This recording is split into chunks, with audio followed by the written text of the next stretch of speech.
윌터 그린이라는 사람이 감사로 움직여라 라는 책을 썼습니다. 감사로 움직여라 이 책에 보면 윌터 그린이 자기에 있었던 이야기를 쓰고 있는데요. 그분은 인생의 종말이 왔을 때 가장 후회하는 것이 있다면 감사를 하지 못한 것이다 이렇게 말하고 있습니다. 그래서 그는 내가 지금까지 성공할 수 있었고 행복할 수 있었던 것은, 오늘 이만큼 살게 된 것은 나 혼자 열심히 뛰고 수고해서 된 것이 아니라 내 주변에 알게 모르게 나에게 많은 도움을 준 분이 있기 때문이다 이렇게 생각을 하고, 자기 인생 살아가는 동안에 도움을 줬던 44명의 멘토들을 직접 찾아다니면서 고마움을 표현하는 이야기가 나옵니다. 약 1년 동안 실제로 기간을 잡고 감사 여행을 떠나게 되는데요. 실제로 자기에게 도움을 줬던 44명의 이름을 다 적고 그 멘토들을 일일이 직접 찾아다니고 방문하면서 감사하는 여행을 통해서 자기의 마음과 그런 감사를 표현하고 전달하는 내용이 거기 기록이 되어 있습니다. 그리고 그 전에 이 월터 그린은 자기 인생이 지금 이만큼 잘 자랄 수 있도록 자기 인생의 날개를 달아준 우리 어머니, 우리 아버지에게 너무 감사하다 그렇게 표현했고, 또 그 자기 인생이 이렇게 아름다울 수 있게, 자기 인생이 이렇게 보람 있을 수 있게 인생을 더 꾸며준 우리 두 아들 조나단과 제이슨에게도 감사한다 이렇게 말했습니다. 또 내 자신이 이렇게 살아있다는 것이 얼마나 감사한지. 자기 아버지가 53살에 돌아가셨는데 이 월터 그린은 53살이 넘었었을 때 나는 아버지보다 더 살게 됐으니 남은 인생 살아가는 게 너무너무 감사하다 그렇게 표현했어요. 아침에 눈을 뜰 때마다 오늘 하루를 새로 살아갈 수 있다는 것이, 살 수 있다는 것이 하나님 허락해 주신 것이 너무 감사합니다 하면서 하루를 주신 그 하나님 앞에 매일 아침마다 감사기도 하고 감사하면서 하루하루를 산다고 거기에 쓰고 있습니다. 우리 성도님들도 하루하루 살아있다는 것이 감사한데요. 여러분들 생일 맞이할 때 하나님 앞에 감사헌금 다 하나요? 해야 되는 거예요. 하루하루 내가 생일을 맞이하고 살아간다는 것이 얼마나 큰 감사인지 몰라요. 이스라엘 나라는 의무적으로 지켜야 되는 3대 절기가 있는데 이 3대 절기는 모든 백성이 다 직접 하나님 앞에 나와서 경배해야 됩니다. 그날이 유월절, 칠칠절, 초막절이라고 부릅니다. 그런데 이 유월절, 칠칠절, 초막절 3대 절기의 공통점은 감사절기라는 것이 그 특징인 것이죠. 우리가 오늘 16장 9절부터 12절까지 읽었는데 그 내용은 맥주 감사절에 대한 내용인데 그 앞에 부분에는 유월절에 대한 내용이 나오고 우리가 읽은 본문 뒤에 쪽에는 초막절에 대한 내용이 나옵니다. 그러면 유월절이 뭐냐면 유월절은 이스라엘 백성들이 이 애굽 땅에서 종살이하고 400년이 넘도록 노예 생활하다가 하나님의 은혜로 그들이 해방이 되어가지고 출애굽을 했을 때 그걸 기념하고 감사하는 절기. 예를 들면 우리나라 광복절과 같은 절기인데요. 또 초막절은 그들이 나와서 40년 동안 광야에서 집도 없는데 천막을 치고 장막을 치면서 떠돌아다니면서 살 때 하나님이 먹을 거를 주시고 입을 거를 주시고 채우시고 인도하는 은혜를 감사하는 절기가 초막절입니다. 그리고 우리가 오늘 읽은 본문은 성경에는 77절이라고 되어 있는데 똑같은 본문이 출애굽기에 나오는데 거기는 맥추절이라고 되어 있어요. 왜 77절이라고 부르냐면 6월절이 지난 다음에 일주일이 7일인데 그 일주일이 7번을 지나요. 7일이 7번 지났다고 해서 77절로 지키고 그 처음 그때 거둔 곡식이 이 보리기 때문에 맥주 감사절로 하나님 앞에 감사하는 절기가 된 것이죠. 혹시 우리가 오늘날은 보리 농사를 도시에 있는 분들은 잘 하지 않는다 할지라도 맥주 감사절의 의미가 매우 중요한 이유는 하나님께서 오늘도 우리에게 날마다 일용할 양식을 주셔서 우리가 이렇게 하나님의 사랑과 은혜 가운데 살고 있다는 점에서 우리가 이 맥주 감사절을 꼭 기억하고 지켜야 되는 것이죠. 그러면 맥주 감사절에 대해서 하나님은 어떻게 구체적으로 지키기를 원하는가 오늘 말씀을 해주고 있는데요. 10절 말씀을 먼저 같이 한번 볼게요. 자, 10절 말씀 우리 같이 한번 읽어볼까요? 시작. 내 하나님 여호와 앞에 77절을 지키되 내 하나님 여호와께서 내게 복을 주신 대로 내 힘을 헤아려 자원하는 예물을 드리고. 자, 여기 보니까 복을 주신 대로 힘을 헤아려 자원한 예물 드리라. 진정한 감사라는 것은 입으로만 하는 게 아니에요. 감사를 표현을 해야 되고 실제로 내가 하나님 앞에든 사람에게든 감사합니다 라고 하는 것을 드러내고 고백을 해야 되는 건데, 하나님께서는 감사하다면 너희가 예물을 바칠 때 힘을 헤아려 바치라고 그랬어요. 여기 힘을 헤아리는 것은 인색하게 억지로 그냥 조금 떼서 형편껏 하는 것이 아닙니다. 본문에서 힘을 헤아려라는 말은 내 힘을 다해서 최고로 내 힘껏 드리라는 거예요. 하나님이 내게 복 주신 것을 생각할 때 힘을 다해서 힘껏 드리지 않을 수가 없다는 거죠. 그런데 이 말씀은 우리가 하나님 앞에 예물을 드릴 때 최선을 다해서 정말 힘껏 드려야 되는 말씀도 있지만, 우리가 교회 생활하는데 사실 이 말씀이 다 적용이 되는 거예요. 여러분, 우리 교회가 공적인 예배 시간이 있어요. 주일 오전 예배 여러분 다 같이 드리고 있죠. 주일 오후 예배, 또 수요일 저녁 예배, 새벽 예배. 이 예배는 전국 한국교회가 교단에서 일치적으로 공식적으로 규정한 교회 공동체가 정한 공식 예배입니다. 특히 우리 큰 기쁨 새샘교회 우리 멤버십을 가진 성도라면 주일 오전 예배, 오후 예배, 수요일 저녁 예배, 새벽 예배 당연히 나와야 되는 거예요. 방에 나온 것이 힘껏 드리는 거예요. 그리고 교회 봉사하는 것도 그래요. 우리가 직분을 받았으면 또 교사나 찬양대나 식당에서 봉사하는 거나 예배위원으로 섬기는 거나 여러 부서에서 내가 주의 일을 할 수 있다는 게 얼마나 귀해요.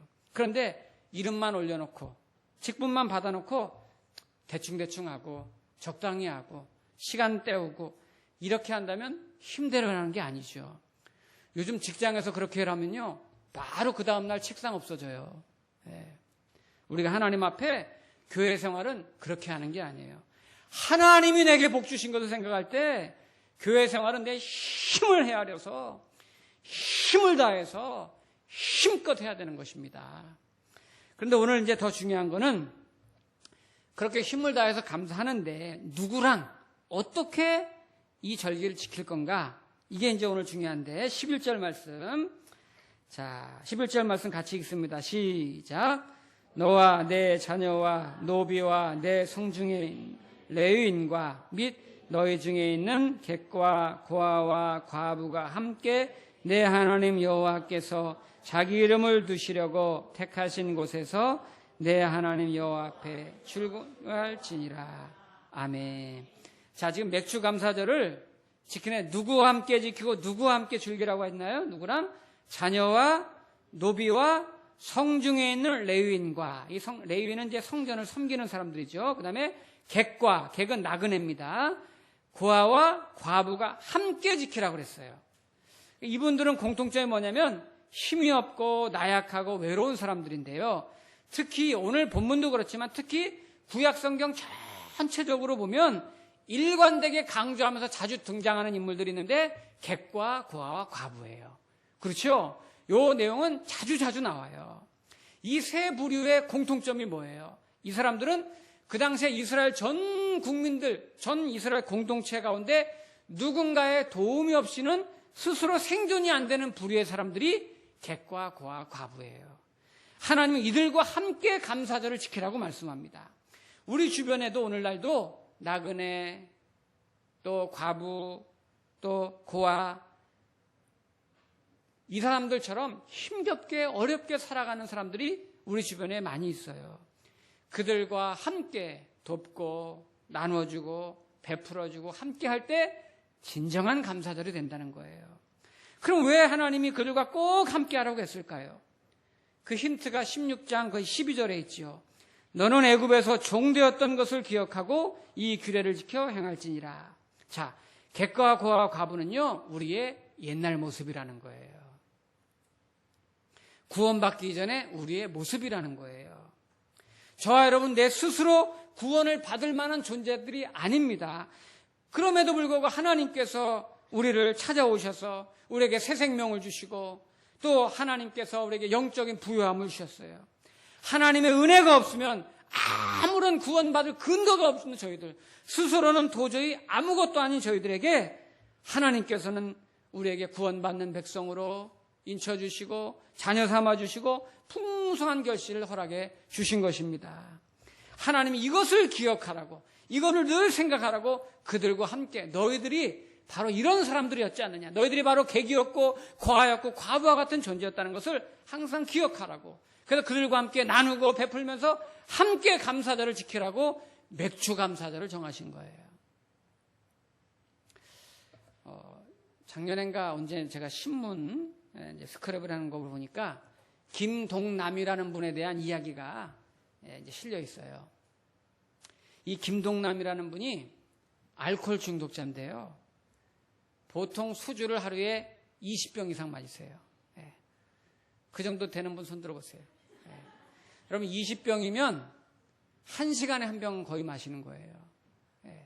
그러면 살 수 있나 모르겠어요, 저는. 거의 돌아가실 것 같은데 1시간에 한 병 마시면. 이분 별명이 오리창자래요. 근데 그 술을 얼마나 그렇게 마시는지 술 때문에, 순수하게 술 때문에 병원에 1년에 한 거의 5번씩 막 입원을 한다는 거예요. 왜 그러냐면 이분이 알코올 중독자가 된 거는 삶에 희망이 없어요. 의욕도 없고 그렇게 방탕하면서 노숙자처럼 사는 거예요. 언젠가 저 서울역 뒤쪽에 가니까 이 신문지 덮고 그 노숙자처럼 누워있는 사람들 꽤 많이 있더라고요, 아직도. 그런데 어느 기독교 단체에서 도움을 줘가지고 노숙자 재활센터를 이분이 들어가게 됐습니다. 재활센터에 들어가서 이분이 치료를 받으면서 좀 많이 회복이 됐어요. 막 술을 막 끊게 되고. 그러면서 이분이 거기서 이제 장사를 배우게 됐는데, 장사를 배우고 사업을 배우다가 이분이 정신을 차리고 두부 공장을 차렸어요. 두부 공장. 100% 국산 콩으로 해서 두부 공장을 차려가지고 사업에 성공을 했는데 한 달에 수입이 4천만 원에서 5천만 원. 여러분 별로 안 놀라시는데 큰 겁니다. 4천에서 5천만 원, 1년에 5억 5천을 버는 거예요. 이보니까 직원도 몇 명 거느린 CEO가 된 거예요. 사장님이에요. 두부공장 사장. 근데 정말 중요한 건 이분이 자기 자신과 같았던 어렵고 힘든 인생들, 노숙자들을 더 이상 방치하면 안 된다. 이래가지고 자기 직원으로 노숙자만 뽑아요. 기초수급 생활자들을 뽑아요. 그런 사람들을 살리는 일에 자기 공장과 자기 사업에 비전이 있는 거예요. 그래가지고 그런 사람들만 직원으로 뽑아가지고 기초생활수급자를 벗어나게 만들고, 노숙자를 벗어나게 만들고, 얼마나 귀해요. 이분이 경영하는 회사 이름이 뭐냐면 사회적 기업을 만드는 건데, 이분 회사 이름이 사회적 기업 짜로사랑이에요. 짜로사랑. 짜로사랑이 뭐야? 자세히 봤더니 진짜로 사랑하는 기업이다 그 말이에요. 우리 회사는 말로만 아니다, 진짜로 나누고 구제하고 베푸는 그런 기업이다 이 말이에요. 그래서 짜로사랑이에요. 회사 이름이. 하나님은 나홀로 절기를 지키고 나홀로 즐거워하고 나홀로 감사하라고 말씀하지 않습니다. 모두가 함께, 이웃과 함께 즐거워하고 감사하라고 말씀해요. 우리 주변에 객과 고아와 과부 같은 사람들, 어려운 이웃들, 또 마음에 상처받고 힘들어하는 사람들, 그들에게 사랑과 격려를 위로하고 나누어주고 내 것을 좀 쪼개서 베풀어주는 그런 감사가 진정한 감사라는 거예요. 왜냐하면 왜 그렇게 그들 돕고 나눠야 될까요? 우리도 원래 그런 존재였기 때문에. 우리도 누군가의 도움이 없으면, 하나님의 은혜가 아니었으면 우리도 이 자리에 올 수 없었기 때문에, 그리고 하나님의 지엄하신 명령이기 때문에 우리는 그렇게 이 일을 해야 되는 거예요. 바로 이것이 하나님의 은혜를 알고 감사절의 의미를 아는 실제적인 감사를 지키는 사람의 자세인 거죠. 자, 그러면 우리가 하나님 앞에 힘을 다해서 감사를 표현하고 내 이웃에 대해서 정말 사랑하고 나눠주고 베풀고 섬길 때 하나님은 과연 우리에게 어떻게 해주실까? 뭐 안 해주셔도 되는데 하나님께서 약속을 해주셨어요. 자, 거기 보면 신명기 오늘 16장을 봤는데 같은 내용이 14장에 또 있어요. 14장을 잠깐 건너가 보세요. 신명기 14장 29절 말씀입니다. 신명기 14장 29절 말씀. 자, 같이 읽겠습니다. 어떤 약속이 있는지 시작. 너희 중에 분깃이나 기업이 없는 레위인과 내 성중에 거류하는 객과 및 고아와 과부들이 와서 먹고 배부르게 하라. 그리하면 내 하나님 여호와께서 내 손으로 하는 범사에 내게 복을 주시리라. 아멘. 그렇죠? 내 성중에 거래하는 객과 및 고아와 과부들이 와서 먹고 배부르게 하라. 그리하면, 그리 안 하면 뭐 국물도 없고, 그리하면 내 하나님 여호와께서 내 손으로 하는 범사에 내게 복을 주시리라. 그랬어요. 내가 하나님 앞에 주님이 내게 새 생명을 주시고 날마다 양식을 주시고 은혜 주신 거 감사하는데, 또 그 주신 것 중에서 내가 객과 과부를 위해서 주님의 이름으로 돕고 나눌 때에 하나님은 그 행위를 기뻐하시고 우리 손으로 하는 일마다 복을 주시겠다는 거예요. 저는 목회를 오래 한 사람은 아니지만 목회하는 교회마다 정말 부모님들이 정말 돕고 나누고 베풀고 그런 가정들을 자녀들 정말 복 많이 받더라고요. 정말 많이 봤어요. 여러분들 보셨을 거요. 부모님들이 자꾸 나눠주고 베풀고 섬기고 이런 분들이 있어요. 그러면 하나님이 주의 손으로 하는 일마다 복 주시리라, 이 말씀이 그 자녀들이 정말 잘 돼요. 사랑하는 성도님들, 이제 우리가 오늘 주일 예배 공식적인 공적 예배를 마치면 저 문 밖으로 나가면서 삶으로 드리는 예배가 시작이 됩니다. 우리 삶으로 드리는 예배, 삶의 현장에서 하나님이 내게 생명 주시고 오늘 또 새날 주신 것 감사하되 주의 사랑으로 내가 나누고 돕고 어려운 사람들을 위해서 내가 구제하고 또한 힘겨워하는 사람들에서 내 말로라도 위로하고 격려해주고 이러면서 우리가 실질적인 감사를 순종할 수 있는 저와 여러분 되시기를 주의 이름으로 축복합니다. 기도하겠습니다.